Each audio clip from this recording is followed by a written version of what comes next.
The scroll unfurled across the low, lacquered table with a sound like sighing silk. On its aged surface, a storm of ink. Characters dancing in a cursive so fluid and archaic, it looked more like art than language. Read this.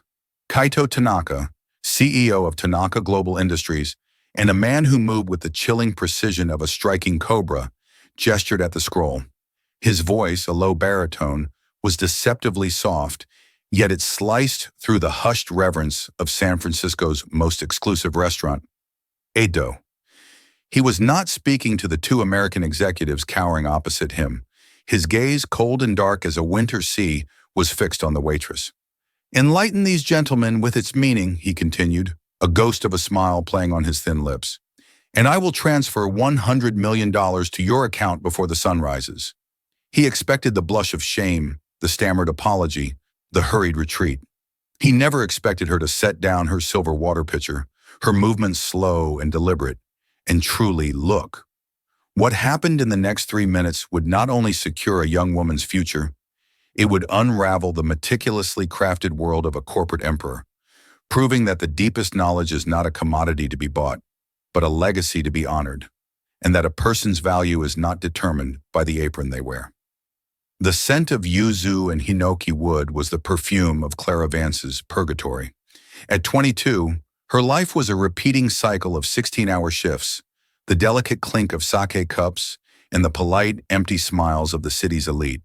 She moved through the minimalist elegance of Edo with an efficiency that bordered on invisibility. Her black uniform was severe, her brown hair pulled back in a tight, unforgiving bun. To the patrons who debated billion-dollar mergers over plates of bluefin toro that cost more than her monthly rent, she was a pair of hands, a silent functionary in their grand theater of wealth. But behind the practiced neutrality of Clara's hazel eyes, a different world existed. It was a world of dusty libraries, the smell of old paper, and the gentle, rumbling voice of her grandfather, Arthur Vance. He had been a professor, a titan in the field of East Asian studies, a man who could coax stories from a single brushstroke of a 1,000-year-old poem. After her parents' car accident when she was 8, he had become her entire world. He hadn't raised her with fairy tales, but with the tales of Murasaki Shikibu and Sei Shonagon. He hadn't taught her to cook with recipes, but by explaining the wabi-sabi philosophy of finding beauty in imperfection, even in a slightly misshapen onigiri. He taught her his life's passion, kuzushiji, the flowing, cursive script of classical Japanese literature, a language so complex and nuanced that even most modern Japanese speakers couldn't decipher it. For Clara, it was not an academic exercise. It was the secret language she shared with the person she loved most. It was the ink that flowed through the veins of her childhood. That world had crumbled 6 months ago, not in a crash of steel, but in the sterile quiet of a hospital room. A sudden, vicious illness had taken her grandfather, leaving her not only with a grief that felt like a physical weight, but with a mountain of medical debt that his modest academic pension couldn't begin to cover. Her own college plans, her dreams of following in his footsteps, had dissolved overnight. She traded his library for a restaurant, his ancient texts for endless orders of omakase. Her sharp, analytical mind, once trained to unravel the subtleties of Heian period poetry, was now a finely tuned machine for remembering who had the gluten allergy and which table preferred their water without lemon. Tonight, the air in Edo was charged with a unique, high-stakes voltage. The staff had been briefed by the manager, Mr. Harrison, a man whose spine seemed to have been replaced by a steel rod. Kaito Tanaka was not just another wealthy diner. He was a legend, a specter from the East. His company was in the final stages of a hostile takeover of a beloved local robotics firm, a deal the city's business pages had been covering with breathless anxiety. When Tanaka arrived, the restaurant seemed to hold its breath. He was flanked by 2 severe-looking assistants and his ever-present head of security, a barrel-chested man named Kenji. Tanaka himself was immaculate in a custom-tailored suit that whispered its expense. He was not handsome in a conventional sense. His features were too sharp, his face a mask of disciplined austerity. His eyes missed nothing, assessing, cataloging, and dismissing everything they landed on. Clara was assigned to his private dining room, Her stomach churned, not with awe, but with a familiar, weary dread. She recognized the species. Men who wielded their power like a weapon, for whom the world was divided into assets and obstacles. The sake is to be poured to this line, precisely, one of Tanaka's assistants instructed, pointing to a faint mark on the delicate ceramic cup. His tone suggesting Clara was incapable of understanding such a complex directive. And Mr. Tanaka will not be disturbed. Clara inclined her head, her face a perfect blank. As she served the first course, a delicate arrangement of sashimi, she couldn't help but overhear the conversation. The two American executives, the founders of the robotics firm, were clearly on the defensive. One of them, an older man named Ben Carter with kind, tired eyes and a rumpled suit, was trying to hold his ground. Mr. Tanaka, the patented neural interface is the soul of our company. To cede complete control of the IP, it's not something we can agree to, Carter said, his voice strained. Tanaka took a slow, deliberate sip of his sake. Mr. Carter, the soul of a company is its profitability. Your soul is bleeding money. I am offering it a transfusion. You are offering me resistance. It is illogical. His English was perfect, each word a polished, sharpened stone. Clara felt a flicker of sympathy for the older man. He looked like a weary bulldog facing a panther. As she moved around the table, refilling water glasses, her gaze fell upon the menu stand in the corner. The restaurant's name, Edo, Jianghu, was brushed in a stylish, modern calligraphy. But something was off. The second character, Hu, was subtly malformed, a common mistake for artists who prioritized style over accuracy. Her grandfather would have scoffed, launched into a 10-minute lecture on the evolution of that specific radical. The thought brought a sharp pang of grief. She pushed it down, retreating into the professional shell that kept her sane. Her job was to serve, not to notice. The negotiation wore on, growing more brutal with each course. Tanaka wasn't just negotiating, he was dissecting, eviscerating the company's financials, their projections, their very reason for being. He used logic as a bludgeon, data as a garrote. He was cornering them, and he was enjoying it. Finally, as dessert was cleared, Tanaka leaned back, a predator signaling the end of the hunt. Your sentimentality is your weakness, Mr. Carter, he said, his voice laced with a cold finality. You speak of soul and passion. These are concepts for artists, for poets, not for men who build the future. He paused, then reached into an exquisite leather briefcase beside him. He produced not a sheaf of papers, but a silk-wrapped scroll. He placed it on the table, the silence in the room suddenly profound. In my culture, Tanaka said, his eyes glinting as he slowly unwrapped the silk, we understand that true strength, true genius, lies in subtlety, in understanding layers of meaning that are not immediately apparent. He unrolled the scroll. The breathtakingly complex Kuzushiji script flowed across the page. Clara, standing by the service station, felt her breath catch. She recognized the style, the rhythm of the characters. It was a replica, an exquisitely made one, of a poem by Ono no Kamachi, one of the greatest poets of the Heian period, a woman known for her passionate, complex, and ultimately tragic verses. Tanaka looked at the two Americans, their faces a mixture of confusion and intimidation. This is a poem from the 9th century. Its beauty is matched only by its complexity. To read it requires more than just knowledge of the language. It requires an understanding of our history, our philosophy, our soul. The way he said the word was a direct, pointed insult to Ben Carter. His gaze swept past the cowed executives, past his impassive assistants, and it landed on Clara. He saw her, a piece of the restaurant's decor, her eyes lingering for a fraction of a second too long on the calligraphy. He saw a prop for the final act of his performance. A cruel, theatrical smile touched his lips. He raised his voice, ensuring everyone in the room was his captive audience. But perhaps I am being unfair, he announced, his voice dripping with condescending amusement. He pointed a long, manicured finger directly at Clara. You, waitress. Clara froze. The silver pitcher in her hand suddenly felt like it weighed a ton. Every head at the table swiveled towards her. "How about you?" Tanaka continued, the sneer in his voice now a sharpened blade. He gestured grandly toward the scroll. "You seem captivated. Read this. Enlighten these gentlemen with its meaning, and I will transfer $100 million to your account before the sun rises." The assistants chuckled, a dry, sycophantic sound. Kenji, the bodyguard, allowed a grim smile. The air grew thick and suffocating with her humiliation. It was a monstrous joke, a piece of corporate theater designed to crush his opponents by demonstrating that their entire world, including the people who served them, was beneath his notice. He was using her as a punchline to a joke they didn't even understand. He expected her to turn scarlet, to stammer, to flee. For a heartbeat, the shame was a physical blow. She felt the cheap fabric of her uniform, the ache in her feet from 1,000 hours of standing, the crushing weight of her dead-end life. But then she looked at the scroll again. The characters weren't just ink on paper.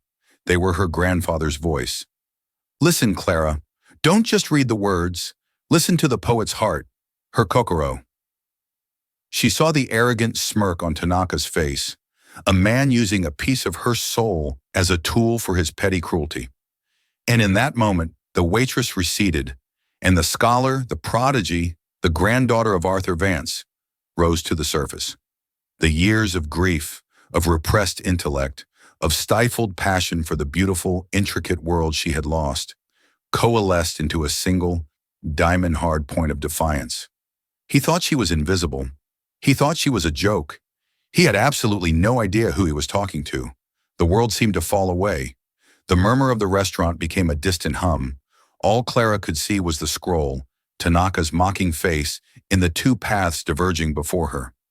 One led to continued quiet humiliation, the other to an act of catastrophic, unimaginable rebellion. Her training, her every survival instinct, screamed at her, "Apologize, retreat. The customer is always right. Be invisible." Across the dining room, she saw Mr. Harrison start to move towards them, his face a mask of controlled fury. He would fire her. No, he would have her thrown out. She'd be blacklisted.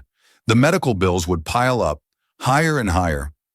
But the ghost of her grandfather whispered in her ear, "Ono no Komachi," the poem of the fading flower. He thinks it's about beauty. He doesn't understand. It's about regret. It's about a life unlived. Tanaka's smirk widened, misinterpreting her stillness as fear. "What is the matter?" he goaded, his voice a silken weapon. "No hidden talents? Or is the task simply beyond you?" His words were meant to be the final, crushing blow. Instead, they were the flint striking steel. "Beyond you?" He had no idea what was beyond and what was inside. Clara's gaze lifted from the scroll and met his. The mask of the polite waitress fell away, and for the first time that night, she let him see the person behind it. The fear was still there, a cold knot in her stomach, but it was now dwarfed by a brilliant, blazing anger. "May I?" she asked.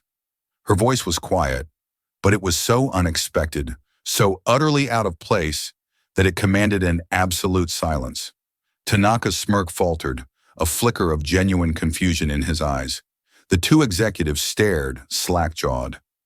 Mr. Harrison, now only 10 feet away, stopped dead in his tracks. Kaito Tanaka recovered, his expression shifting to one of intrigued cruelty. He was a man who enjoyed watching things break, and this promised to be a fascinating spectacle.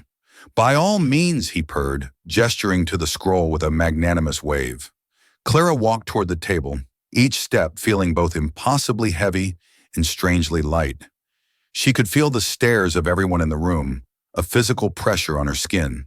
She ignored them. She ignored the frantic, warning look from Ben Carter. She ignored the impending explosion of Mr. Harrison.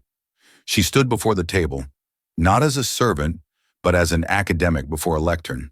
For a terrifying second, her mind threatened to betray her, a white wave of panic washing away the years of study. "What are you doing? You're going to make a fool of yourself." She took a single deep breath. She pictured her grandfather's study, the scent of paper and jasmine tea, the afternoon sun slanting through the dusty windows. The panic receded. The knowledge returned. She didn't reach for the scroll. She didn't need to. She knew the poem by heart. She began to speak. Hana no iro wa, she began, her pronunciation of the classical Japanese, perfect, resonant, and clear. The sound of the ancient language in the sterile, modern room was jarring, beautiful. Tanaka's eyebrows shot up. She recited the entire poem from memory, her voice steady, imbued with a subtle, sorrowful cadence that matched the verse perfectly. When she finished, the silence was absolute, but she wasn't done. You believe this poem is about the fading of beauty, she said, her gaze locked on Tanaka. It was not a question. It was a statement. It is a common and shallow interpretation. She switched to flawless, academic English. The poet, Ono no Kamachi, is not merely lamenting the loss of her looks. She is using the cherry blossom, a symbol of transient beauty, as a metaphor for a life spent in idle contemplation, nagame, while the world and love passed her by. The key is the double meaning of nagame, which can mean lost in thought or long rains. She is saying her life was wasted in lonely rains, in useless daydreams. She took a step closer, her voice dropping, becoming more intense. She is describing the regret of a brilliant woman whose passion and intellect were trapped by the conventions of her time, a spirit that withered on the vine, unseen, unused. It is not a poem about vanity. It is a poem about the tragedy of wasted potential. She let the last words hang in the air, a deliberate echo of her own life, a truth he could not possibly comprehend, but one that filled the space between them. Then she did something even more audacious. She looked at the signature on the replica scroll. And the artist who copied this, she added, her tone now crisp and analytical, while skilled, has an unsteady hand on the final radical of Kamachi's name. A forger. A good one. But not perfect. She had not only translated the poem, she had dissected its soul, exposed its deepest meaning, and critiqued the very object he had used to exert his dominance.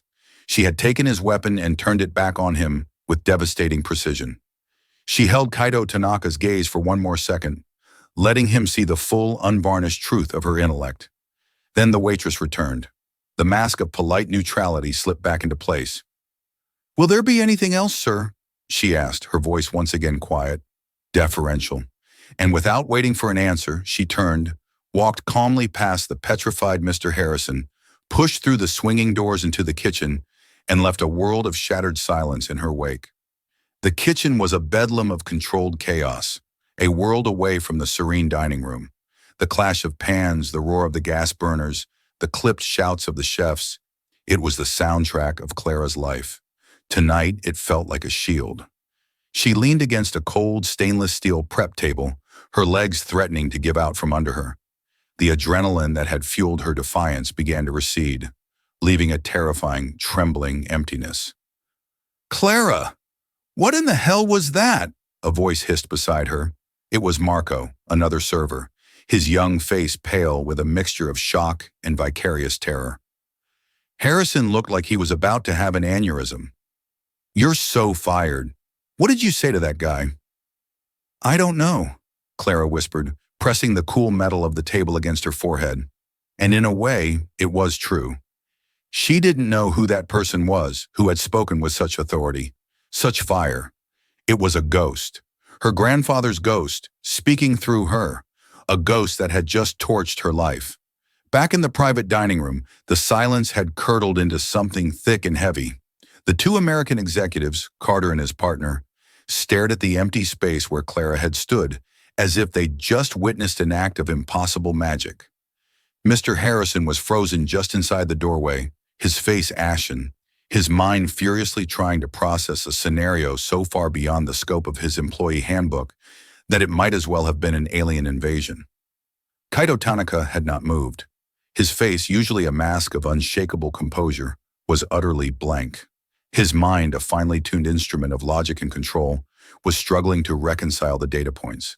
The cheap uniform, the deferential posture, the menial task, and the voice that had just spoken with the authority of a tenured professor from the University of Tokyo. She hadn't just read the poem, she had inhabited it. She had peeled back its layers with an effortless intimacy that he, a man who prided himself on his cultural heritage, had never grasped. And the final casual comment about the forgery, it was a flick of the wrist that had disemboweled his entire performance. He had chosen that specific replica because its forgery was a closely guarded secret, known only to a handful of scholars and the curator of the museum that held the original. He was not just a wealthy man, he was a product of a rigorous classical education. He knew enough to know that he had just been in the presence of an intellect that dwarfed his own in this specific, deeply personal arena. Kenji, Tanaka said, his voice quiet, strained. His head of security, who had been standing impassively by the door, took a step forward. Get Professor Watanabe on the phone, now. Professor Watanabe was the world's foremost authority on Heian literature, a living national treasure in Kyoto. Kenji, his face betraying a flicker of surprise, but his movements immediate and precise, stepped out of the room. Ben Carter, the robotics executive, finally found his voice. It was hoarse. Mr. Tanaka? Who was that? Tanaka didn't answer. He picked up his sake cup, but his hand was not quite steady. He placed it back down. The humiliation was a cold fire spreading through his veins. He had attempted to demonstrate the shallowness of these Americans, and in doing so, had his own profound ignorance laid bare by one of their waitresses. The irony was a physical pain. Kenji returned and handed Tanaka a satellite phone. Watanabe-sensei on the line, sir. Tanaka took the phone. Sensei, he began, his voice betraying a hint of strain. I have a question. The Iwasaki Collection's replica of Komachi's Hana no Irawa scroll, the signature, is there an issue with it? There was a pause, and then the reedy, ancient voice of the professor crackled through the phone. Ah, Tanaka-san, a very astute question. Yes, it is a near-perfect copy, but the forger, a man named Hideo, had a characteristic flaw, a tremor in the final stroke of the character, Machi. It is almost undetectable. Only a true expert, someone who has spent a lifetime with Komachi's original work, would ever notice. Why do you ask? Tanaka's knuckles were white where he gripped the phone. No reason, Sensei. Thank you for your time. He ended the call, slowly placing the phone back on the table. The blankness on his face was replaced by a dark, complex storm of emotions. Shock, rage, and something else. Something he hadn't felt since he was a boy who had failed his first calligraphy lesson. Shame. Kaito Tanaka, the man who moved markets and dismantled corporations, had been intellectually checkmated, and his opponent was a waitress. He looked up, his eyes locking on the terrified Mr. Harrison. The waitress, he commanded, his voice a low growl that promised consequences. The one who was just here. Where is she? Mr. Harrison jolted into action, practically bowed. In the kitchen, Mr. Tanaka. I will fetch her immediately. I am mortified. Her insolence is unforgivable. She will be terminated and removed from the premises this instant. He turned to scurry toward the kitchen, eager to perform the execution and appease the enraged Titan. No! Tanaka's voice stopped the manager as effectively as a physical wall. The CEO rose from his chair. He was not a large man, but his presence seemed to fill the room, radiating an aura of immense coiled power. You will stay here. You will do nothing. He strode toward the kitchen doors himself. His assistants and Kenji moved to follow, but he waved them off with a sharp, impatient gesture. This he had to do alone. The moment he pushed through the swinging doors, the kitchen's symphony of chaos faltered and died. Chefs froze mid-chop. Dishwashers stared, their hands dripping with soapy water. The sudden appearance of the billionaire predator in their gritty, frantic world was so incongruous, it broke reality. His eyes scanned the room and found her instantly. She was leaning against a counter, her back to him, Marco trying to speak to her in urgent, hushed tones. You? Tanaka's voice boomed, cutting through the last vestiges of kitchen noise. Clara flinched and turned slowly. Her face was chalk white, her eyes wide with a mixture of terror and lingering defiance. She looked fragile and small, surrounded by the industrial steel and steam, still wearing that absurdly formal uniform. The contrast between her appearance and the power she had just displayed was a cognitive dissonance that made Tanaka's head spin. We need to talk, he said. His tone was no longer mocking or theatrical. It was flat, hard, and intense. Before Clara could form a response, Mr. Harrison, unable to restrain himself, burst through the doors behind Tanaka. "Miss Vance, you are fired. Collect your belongings and vacate the premises. I will not have my staff insulting and harassing our guests." Tanaka turned his head, a slow, deliberate movement. He fixed Mr. Harrison with a glare so frigid it seemed to lower the temperature of the room. "You are mistaken," he said, his voice dangerously soft. "You are the one who will be silent, or your next conversation will be with the board of directors of the company that holds the lease on this building, which, as of 5 minutes ago, is me." He had just bought the restaurant. It was a petty, impulsive display of power, but it was effective. Mr. Harrison's jaw snapped shut, a strangled squeak escaping his throat. Tanaka turned back to Clara. "This woman is no longer your employee because I am offering her a job." The entire kitchen staff gaped. Clara found her voice, a tremor running through it. "I don't want your job." "The $100 million is yours," he stated, waving a hand as if dismissing a triviality. "It is a matter of honor. A contract will be drawn up, but that is irrelevant now. This is about what you did in that room. Who are you?" "I'm a waitress," she said, her chin lifting defiantly. "Do not insult my intelligence," he shot back, his voice rising. "Waitresses do not quote 9th century poetry and identify master-level forgeries." "Who are you?" His intensity was a physical force, pressing in on her, demanding an answer. Her carefully constructed walls were beginning to crumble. The past she had worked so hard to bury was clawing its way out. She didn't want this. She wanted her quiet, anonymous life back. "It was just a lucky guess," she mumbled, looking away. "Luck?" Tanaka let out a sharp, incredulous laugh. "There is no luck in that level of expertise. I have funded entire university departments whose professors do not possess your clarity on that subject. I will find out who you are, with or without your cooperation. My resources are considerable. It will be far easier for you if you simply tell me your name." The threat was unspoken but absolute. He could and would excavate her life, peel back every layer of her privacy, and expose the grieving, indebted scholar she was trying so desperately to hide. The thought was more terrifying than his anger. Marco, seeing her distress, took a half-step forward. "Sir, I think you should leave her alone. She's—" Kenji, who had followed his employer to the doorway, placed a hand the size of a dinner plate on Marco's shoulder, a silent, immovable warning to stand down. Clara looked at Tanaka, at the relentless, analytical curiosity in his eyes. He wasn't just angry. He was a man facing a puzzle he was pathologically driven to solve. The game was over. "Vance," she said, her voice barely a whisper. "My name is Clara Vance." Tanaka nodded slowly, the name echoing in the vast databanks of his memory. It meant nothing to him. Yet. He turned to Kenji. "I want to know everything about Clara Vance. Schools, family, academic history. I want to know what she had for breakfast this morning. Use any resource necessary.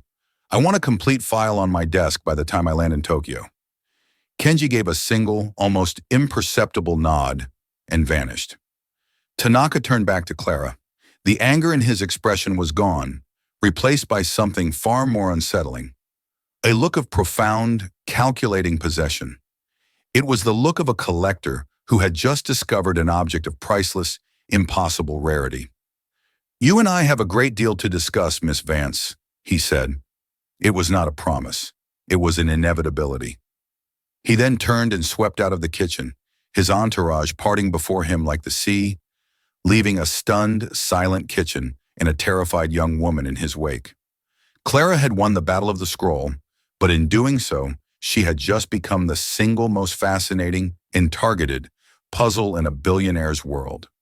The next 36 hours were a descent into a surreal, fever dream. A terrified Mr. Harrison informed Clara she was on indefinite paid leave, his voice trembling. She left Edo not through the back alley staff entrance, but through the front doors, a courtesy she had never been granted. The cool San Francisco fog felt alien on her skin, as if she were a deep-sea creature suddenly brought to the surface. She went home to the tiny book-filled apartment that had once been her grandfather's. She didn't know how to begin to process what had happened. The $100 million felt like a fiction, a number too large to be real. It was a solution to all her problems that had, in turn, created a new one of terrifying magnitude. Kaito Tanaka. She spent the night sleepless, surrounded by her grandfather's books, their silent wisdom offering no comfort against the modern, invasive power of a man who could buy the world. Meanwhile, aboard a Gulfstream G-150ER, slicing through the darkness over the Pacific, Tanaka's global intelligence apparatus was at war. The name Clara Vance was a ghost. Initial searches brought up the mundane: employment records at Edo and 2 other low-end cafes, a driver's license, a social security number, the profile of a person deliberately living off the grid. "This is nothing," Tanaka snapped into his satellite phone, his voice tight with impatience. He sat in his minimalist office at 41,000 feet, the replica scroll laid out before him. Dig deeper. University records, academic grants, LexisNexis. Search for the surname Vance in connection with East Asian studies. He was a man obsessed. The incident was a flaw in his perfect world, an anomaly his mind was compelled to understand and contain. The thought that such a mind could be serving him tea was an offense against the natural order of things as he perceived it. 2 hours later, as the jet began its descent into Tokyo, the file arrived, and the world snapped into focus. It wasn't Clara's file that provided the key. It was her grandfather's, Professor Arthur Vance, a name Tanaka knew, a legend, a Westerner who had been decorated by the Japanese government for his contributions to the preservation of classical literature. A man Tanaka's own father had spoken of with profound respect. He had read Vance's seminal work on the tale of Genji as a young man. The pieces clicked into place with horrifying clarity. Attached was a brief academic biography of the professor, and in the final paragraph, a mention of his only next of kin. The kitchen doors swung shut behind Kaito Tanaka, and the world rushed back in. A collective held breath was released in a cascade of whispers and shuffling feet. The symphony of chaos resumed, but its rhythm was fractured, hesitant. Every eye was on her. Clara felt the weight of their stares like a physical shroud, pinning her against the cold steel of the prep table. Her own breath came in ragged, shallow gasps, as if she had just surfaced from a deep, crushing ocean. The adrenaline that had forged her spine into a rod of indignant steel was dissolving, leaving behind a terrifying, nauseating tremor that started in her knees and radiated through her entire body. "Clara! Clara!" Marco was beside her, his hand hovering near her shoulder, afraid to make contact. "Are you okay? What? Who? He offered you a job?" She couldn't form words. Her mind was a maelstrom of her grandfather's voice, Tanaka's glacial fury, and the catastrophic, echoing silence of the dining room. She had done more than talk back. She had detonated a bomb in the center of her own life, and she was standing at ground zero, waiting for the fallout to incinerate her. Mr. Harrison, his face the color of spoiled milk, approached her with the tentative steps of a man nearing a wild, unpredictable animal. His earlier blustering rage had been replaced by a raw, naked fear. The man he had tried to appease had bought the building from under him with a verbal aside, a casual display of power so absolute it defied comprehension. And she, Clara, was somehow the cause. "Miss Vance," he began, his voice a reedy croak. "You are, please, you are on indefinite paid administrative leave, effective immediately. Please, just go home. We will call you." It was a dismissal wrapped in the language of human resources, a desperate plea for her to simply vanish before she could cause any more cosmic disruption. She nodded numbly, stripping off her apron with fumbling fingers. The familiar cheap fabric felt alien, a costume from a life that had ended 10 minutes ago. She walked through the kitchen, a path parting before her as if she were a ghost. No one met her eyes. She was no longer one of them. She was something other, something dangerous. She didn't leave through the back alley, past the overflowing dumpsters, and the lingering scent of stale beer. Mr. Harrison himself escorted her through the hushed, elegant dining room, out the grand front entrance, and into the San Francisco fog. The damp, cool air was a shock against her overheated skin. It felt real, tangible, in a way the last hour had not. The streetlights cast halos in the mist. A cable car rattled by in the distance, its cheerful bell a sound from a different planet. Her apartment, the one she had shared with her grandfather, was a sanctuary of ghosts. It was small, cluttered, and smelled of old paper, dust, and the faint, lingering aroma of the jasmine tea he had brewed every afternoon. Books were not decorations here. They were the architecture. They were stacked on the floor. They overflowed from shelves. They formed precarious towers on the coffee table. Each spine was a memory, each page a conversation she could no longer have. She collapsed onto the worn velvet armchair, his chair, and the trembling finally gave way to a wave of soul-shaking sobs. They were not tears of defiance or victory. They were tears of pure, unadulterated terror. What had she done? She had stared into the abyss, and the abyss, in the form of Kato Tanaka, had not only stared back, but had decided it found her interesting. He wasn't just going to fire her, he was going to excavate her. "I want to know everything about Clara Vance." The words were a promise of violation, a threat to peel back the anonymous, protective shell she had so carefully constructed around her grief. He would find the scholarship she had abandoned. He would find the thesis that was her heart poured onto a page. He would find the mountain of debt that was the final, ugly price of her grandfather's last few months of life. He would find everything she had run from, everything she had tried to bury beneath 16-hour shifts in the practiced humility of a servant. She had courted the attention of a predator, and now he knew her scent. The $100 million he had mentioned felt like a cruel joke, a mythical beast. The real price would be her quiet, broken life, which he would now surely consume. Aboard the Gecko, his Gulfstream G650ER, the silence was absolute, broken only by the whisper of recycled air and the faint clink of ice as Tanaka swirled a glass of Yamazaki 25. The amber liquid remained untouched. His gaze was fixed, unseeing, on the curvature of the earth, a blue and white marble suspended in the velvet black of the stratosphere. The city lights of San Francisco receded behind them, a fading constellation of human ambition. His mind, usually a seamless engine of logic and strategy, was malfunctioning. It kept replaying the scene, trying to process the dissonant data points, the cheap polyester uniform, the calloused fingers that had set down the water pitcher, the practiced, deferential posture, and then the voice. A voice that spoke not just with knowledge, but with kokoro, the heart, the soul of the matter. A voice that had dissected a masterpiece and casually unmasked a forgery with the bored confidence of an old master. The initial fury had cooled, crystallizing into something far more complex and disturbing. It was the icy horror of a man who prides himself on his perception, realizing he is, in some fundamental way, blind. He had used a piece of his own culture, a poem of exquisite subtlety, as a bludgeon. He had wielded it with all the grace of a barbarian to make a point about nuance to men he considered shallow. And his entire performance, his entire assertion of cultural superiority, had been exposed as a cheap, ignorant parlor trick by a waitress. The shame was a physical sensation, a cold knot tightening in his gut. It was not the public shame of being outmaneuvered in a boardroom. He could process that, counter it, destroy the opponent.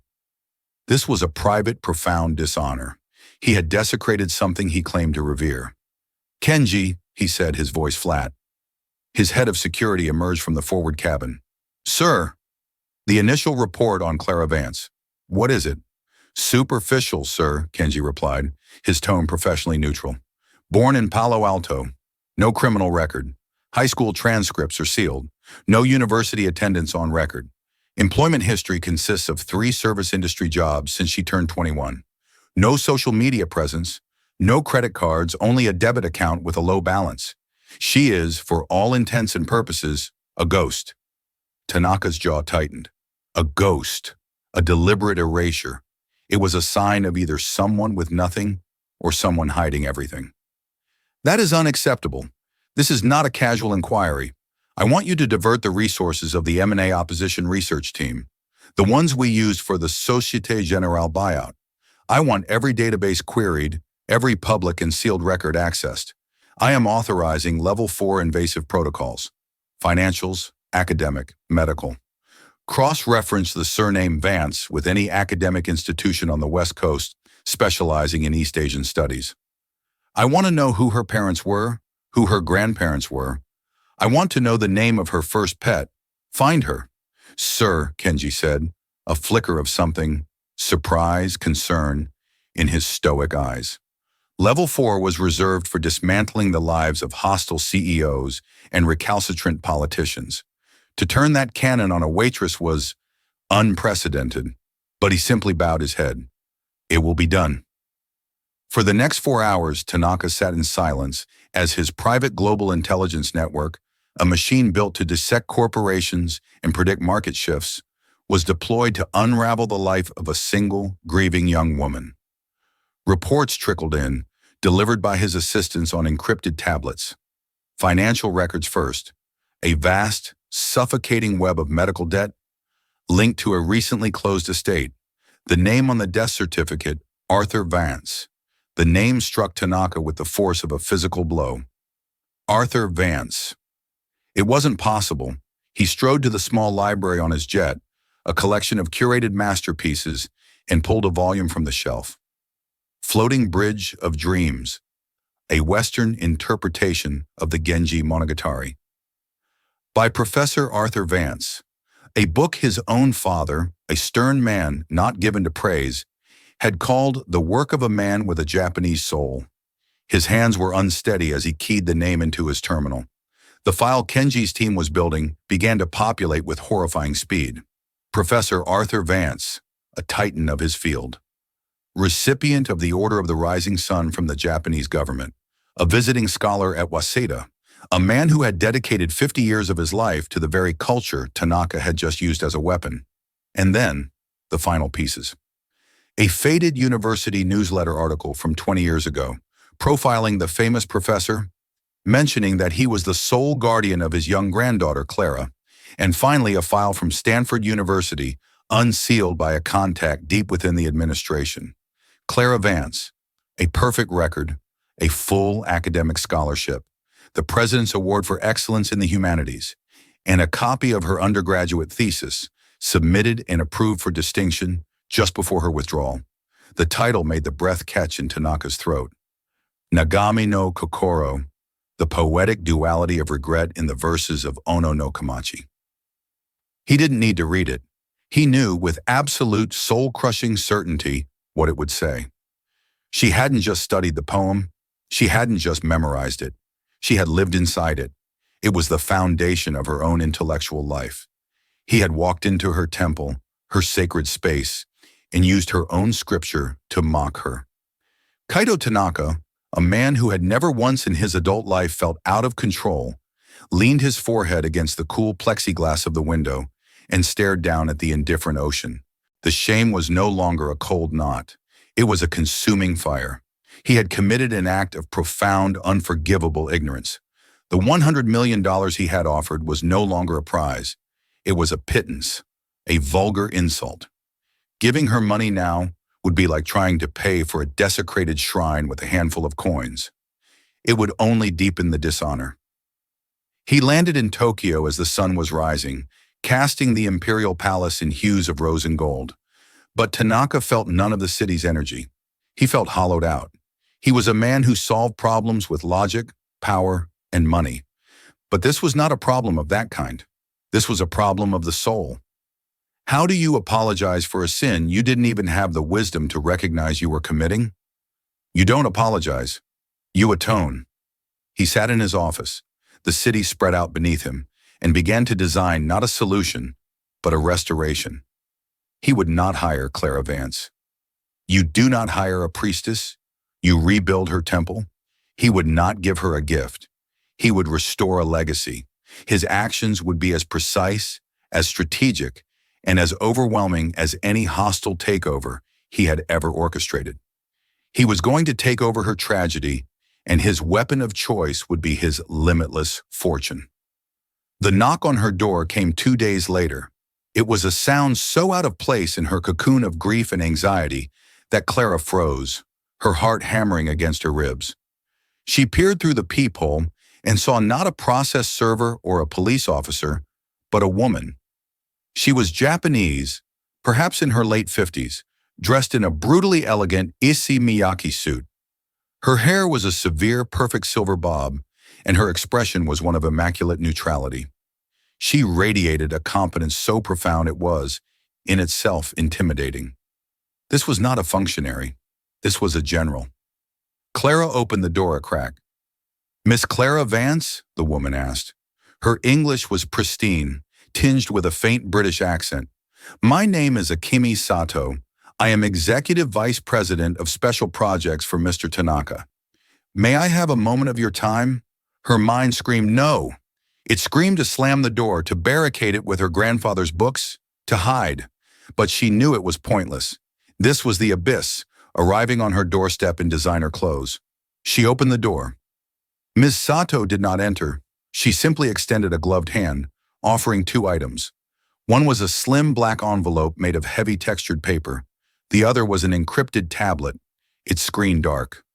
"Mr. Tanaka asked me to deliver these to you personally," she said. "He offers his profound apologies for the intrusion.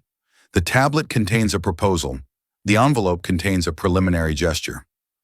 Her gaze was direct, impassive, but not unkind. "He awaits your response. There is no deadline." And with a short, formal bow, she turned and walked away, her heels clicking with quiet authority down the worn hallway of the apartment building. Clara closed the door, her hand trembling as she stared at the objects. The envelope felt impossibly heavy.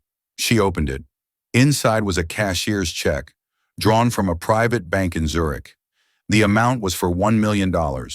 Tucked behind it was a single thick card. On it, written in Japanese with a fountain pen, were 2 lines.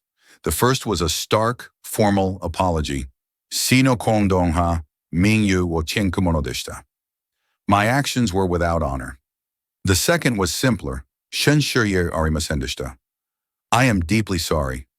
It was signed with a single, stylized kanji. G-Y-K-E. His given name. $1 million. An apology. It was a stunning, disorienting salvo. It was enough to solve everything. She could pay off the debts, vanish, change her name, live a quiet life of study and solitude anywhere in the world. It was the escape she had craved. Then she picked up the tablet. She pressed her thumb to the screen as instructed, and it flickered to life, displaying a single, multi-page document. It was not a job offer. It was a charter. The Vance Institute for Classical Japanese Studies. Her breath hitched. She read on, her eyes flying across the meticulously drafted legal and philosophical framework. It was to be a nonprofit research foundation. Its mission, the preservation, translation, and academic sponsorship of classical Japanese texts, with a special focus on the literature of the Heian period. It would be endowed with a founding grant of $200 million. It was her grandfather's wildest dream, made manifest. It was every late-night conversation they had ever had, every shared passion, every hope he had for the future of his field, codified in the cold, precise language of a corporate charter. Then she reached the section on governance. The institute would be governed by a board of 5 directors, and for its inaugural term, the charter appointed only 1, granting her the sole and absolute authority to appoint the remaining 4. That director, who would also serve as the institute's president, was named Clara Vance. It was an act of such audacious, breathtaking strategy that she felt dizzy. He wasn't giving her money, he was giving her a kingdom. He wasn't offering her a job, he was offering her a throne, one built from the very substance of her soul. It was a gilded cage, yes, but the cage was the exact shape of her life's purpose. It was a prison where every wall was a library, every window a view into the world she loved. To accept was to be forever bound to him, the silent, invisible force who had created this world for her. To refuse was to betray not only her own future, but the memory of the man who had given her that world in the first place. She looked around the dusty, book-choked apartment. It was a tomb, a memorial to a legacy that was dying with her. The Institute. The Institute was a resurrection. Her terror had not vanished, but for the first time in 2 days, it was joined by something else, a cold, clear, brilliant spark of purpose. He saw her as an asset. He saw her mind as a tool. She would teach him that a legacy is not a tool to be wielded, but a garden to be tended. She found the secure messaging function at the end of the proposal. Her fingers were steady as she typed.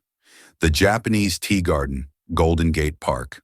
Tomorrow, 9 a.m. You will come alone. The fog was a living thing, a soft gray spirit that drifted through the sculpted pines and across the high-arched drum bridge. The air was cool and smelled of damp earth and cedar. Clara sat on a stone bench overlooking the koi pond, where ancient jewel-toned fish moved like lazy calligraphy strokes beneath the water's surface. She had chosen this place deliberately. It was her grandfather's favorite spot in the city, a place of manufactured tranquility that he had always found both beautiful and deeply ironic. He arrived precisely at 9. He was, as instructed, alone. The absence of his entourage was more striking than their presence had been. Dressed in dark charcoal trousers and a simple black cashmere turtleneck, he looked less like a corporate emperor and more like an austere academic. He seemed diminished by the quiet majesty of the garden, a man of steel and glass in a world of wood and water. He stopped a respectful distance away, his hands clasped behind his back. He did not speak, but simply inclined his head, waiting. "This institute," Clara began, her voice steady, clear in the hushed air. "What is it? A cage? An apology? Or just a more creative acquisition?" "It is a restoration," Tanaka said, his voice quiet, stripped of its boardroom resonance. "What I broke with my ignorance, I can only attempt to restore with my resources. The mockery was of myself, Miss Vance. I have read your thesis. It is definitive. To stand in the presence of its author, the heir to Arthur Vance's legacy, and to be so blind. It was a failure I cannot tolerate." "So you build a monument to your failure?" she countered, a sharp edge to her voice. "And you put me on display in it?" "I am building a vessel to house a treasure that was being allowed to perish," he replied, his gaze unwavering. "I have no desire to own you. I have a desire for access. A mind that sees the world as you do is a strategic asset of incalculable value. The Institute gives you the autonomy to pursue your work, to honor your grandfather. My sole request is that you occasionally allow me to look through your eyes, to bring you a problem of impenetrable complexity and have you reveal its kokoro." There it was, the price. Not money, not servitude. Access. He wanted to plug his empire of logic into her world of soul. She was silent for a long time, watching the carp trace their endless circles. She could feel the power in her hands, the power to accept, to refuse, to negotiate. She was no longer a waitress asking if he would care for more water. She was a queen considering an alliance. "The terms are incomplete," she said finally, a flicker of genuine surprise in his eyes. He inclined his head again. "Proceed. The board will have 5 seats. I will occupy the first. The second will be offered to Mr. Ben Carter." Tanaka's expression remained neutral, but she saw a muscle twitch in his jaw. She was dictating terms not just about the Institute, but about his other business. "Your offer for his company was an execution," she continued, her voice gaining a cold strength she didn't know she possessed. "It will be renegotiated. It will be a partnership, not a conquest. His patents will be licensed, not seized.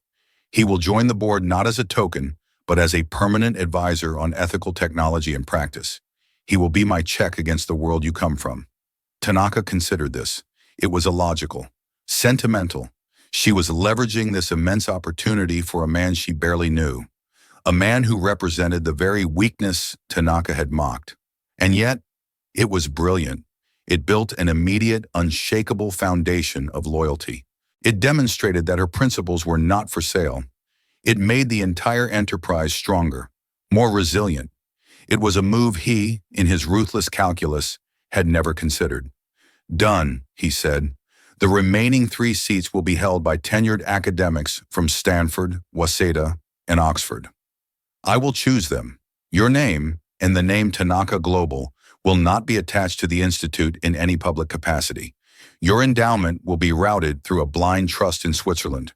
You will be a ghost. Your atonement will be anonymous. This was the true test. She was asking him, a man whose name was a brand of power, to erase himself, to perform this grand act of restoration and receive no credit, no glory, to simply pay the price and walk away. He looked at her, at this young woman who sat amidst the serene beauty of the garden, calmly dismantling his world and rebuilding it according to her own moral architecture. He saw the integrity she had inherited, a thing more rare and more valuable than any company on the stock exchange. A slow, genuine smile spread across his face, transforming his severe features, making him look younger. Your terms are shrewd, Miss Vance. They protect the Institute's integrity, and in doing so, they protect my investment. He paused. They are acceptable. She rose from the bench, her movements fluid and confident. The last traces of the timid, terrified waitress had been burned away. Then, Mr. Tanaka, she said, meeting his gaze as an equal, I believe we have a great deal of work to do. 2 years later, Kaido Tanaka stood in the atrium of the Vance Institute. It was not a monument, it was a living space, a building of light, glass, and pale hinoki wood that seemed to breathe with the quiet energy of the scholars within. His endowment had been the seed, but her vision had been the blueprint. He had kept his word. His name appeared nowhere. To the world, it was the legacy of a great professor, now curated by his brilliant granddaughter. His calls to Clara were infrequent, never social. They were consultations. He would present her with a knot, a hostile negotiation with a foreign government, a seemingly irrational market panic, a complex internal power struggle. She would listen, and then she would reframe it, finding the hidden poetry, the cultural currents, the fear or pride or shame that drove the seemingly logical actors. Her insights had saved him billions, but more than that, they had begun to fundamentally alter the way he saw the world. He found her not in an office, but in the main library, kneeling on a tatami mat before a low table. Spread across it was not an ancient scroll, but a series of satellite images of a contested shipping lane in the South China Sea.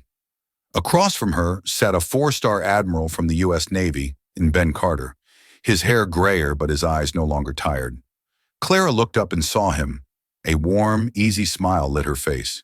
There was no deference in it, only recognition. Kei-san, she said, using his given name as she now did in their private consultations. Perfect timing. The admiral believes this is a logistical problem of naval positioning. I believe it is a matter of of national face. The new naval base isn't the objective. It's a statement. They are writing a poem of defiance in the water, and we keep trying to read it like a balance sheet. Ben Carter chuckled. She's been trying to teach us the difference between strategy and poetry for an hour, Kaido. I think we're starting to get it. Tanaka walked over, not as the silent benefactor or the corporate titan, but as a collaborator. He knelt, the expensive fabric of his suit creasing, and looked down at the images. He saw the ships, the vectors, the military hardware. But he forced himself to see more. He tried to see the brushstrokes, the hidden meaning, the tragic verse being written in steel and salt water. He had sought to acquire a unique asset. Instead, he had found a new way of seeing. He had offered a cage, and she had transformed it into a lens, focusing the fierce, brilliant light of her legacy not only on the past, but on the turbulent, complex heart of the present. The world had told Clara Vance she was a servant, but she had understood that the deepest knowledge is its own form of power, and with it, she had not merely rewritten her own contract with the world. She was now teaching the masters of that world a new language,